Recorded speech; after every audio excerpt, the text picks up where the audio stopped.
রাসূলুল্লাহ সাল্লাল্লাহু আলাইহি ওয়াসাল্লাম বলেছেন, ধ্বংস হোক সেই ব্যক্তি যে রমজান মাস পেল অথচ তার গুনাহ মাফ করাতে পারল না। তিরমিজি হাদিস ৩৫৪৫। এই হাদিসে রমজান মাসের গুরুত্ব এবং গুনাহ মাফের সুযোগ সম্পর্কে বলা হয়েছে।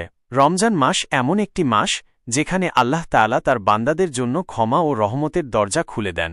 এই মাসে ইবাদত বন্দেগী, রোজা, কুরআন তিলাওয়াত, দান সদকা এবং অন্যান্য নেক আমলের মাধ্যমে বান্দা তার গুনাহ মাফ করিয়ে নিতে পারে।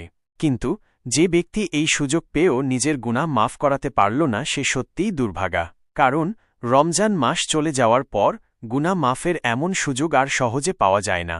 এই হাদিস থেকে আমরা যা শিখতে পারি, রমজান মাস গুনাহ মাফের একটি সুবর্ণ সুযোগ। এই মাসে বেশি বেশি ইবাদত বন্দেগী ও নেক আমল করা উচিত।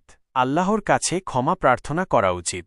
রমজান মাসকে অবহেলা করা উচিত নয়। আল্লাহ আমাদের সবাইকে রমজান মাসের গুরুত্ব বোঝার এবং এই মাসের মাধ্যমে গুনাহ মাফ করানোর তৌফিক দান করুন।